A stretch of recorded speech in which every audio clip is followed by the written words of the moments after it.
మహిళా సంఘాలకు రేవంత్ సర్కార్ మరో గుడ్ న్యూస్ చెప్పింది. స్వయం సహాయక సంఘాలను మరింత బలోపేతం చేసేందుకు మరో అడుగు ముందుకేసింది. రైతులు పండించిన ధాన్యం నిల్వ చేసేందుకు మినీ గోదాంలు నిర్మించనుంది. వాటి నిర్మాణ బాధ్యతలో నిర్వహణ మహిళా సంఘాలకు అప్పగించనుంది సర్కార్.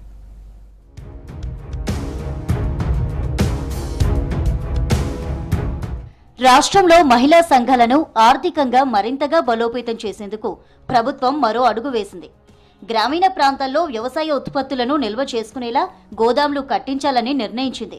రాష్ట్ర వ్యాప్తంగా society for elimination of rural poverty ఆధ్వర్యంలో ఉపాధి హామీ పథకం నిధులతో తొలి విడతలో 162 మినీ గోదాంలను నిర్మించేందుకు ప్రణాళికలు సిద్ధం చేసింది.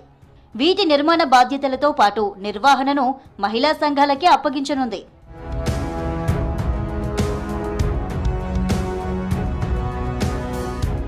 గ్రామాల్లో పంటను నిల్వ చేసుకునేందుకు గోదాములు లేక రైతులు ఇబ్బంది పడుతున్నారు. పంట ఉత్పత్తులను ఇంట్లో నిల్వ చేద్దామంటే సరిపడా స్థలం లేక వర్షాలు పడతాయని భయపడి దళారులు చెప్పిన ధరకే అమ్ముతూ ఆర్థికంగా నష్టపోతున్నారు. ఈ పరిస్థితి ఉండొద్దనే ఉద్దేశంతో రాష్ట్ర ప్రభుత్వం పంట ఉత్పత్తులకు రక్షణగా గోదాంలు నిర్మించనుంది. ఒక్కో గోదాంను 500 గజాల స్థలంలో 30 లక్షలతో నిర్మించనుంది. పనులు పూర్తయ్యాక వీటిని స్వయం సహాయక సంఘాలకు అప్పగించనుంది.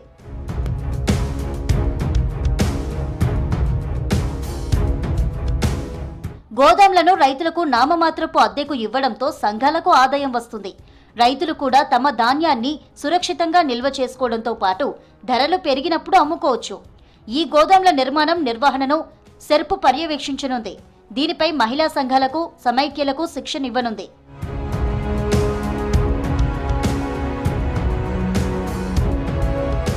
గోదాంల నిర్మాణానికి అవసరమైన స్థలాలను గుర్తించాలని గ్రామీణాభివృద్ధి శాఖ అధికారులను ప్రభుత్వం ఆదేశించింది.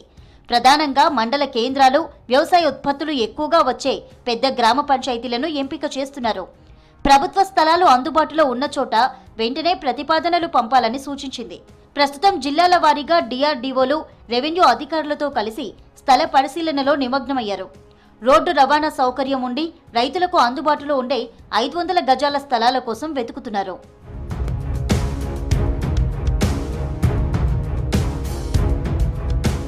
కొన్ని జిల్లాల్లో ప్రభుత్వ భూములు కబ్జాల్లో ఉండడం, గ్రామాలకు దూరంగా ఉండడం సవాల్గా మారింది. వచ్చే వానాకాలం సీజన్ వరకు సగం గోదాంలనైనా అందుబాటులోకి తేవాలని అధికారులు లక్ష్యంగా పెట్టుకున్నారు. త్వరలోనే టెండర్ల ప్రక్రియ పూర్తి చేసి శంకుస్థాపనలు చేసేలా కార్యాచరణ రూపొందిస్తున్నారు. మహిళా శక్తి పథకం కింద ఇప్పటికే క్యాంటీన్లు, ఇతర యూనిట్లు మంజూరు చేస్తున్న ప్రభుత్వం ఇప్పుడు గోదాంల నిర్వహణను కూడా మహిళలకే ఇవ్వడం ద్వారా గ్రామీణ ఆర్థిక వ్యవస్థలో వారిని భాగస్వాములు చేస్తోంది.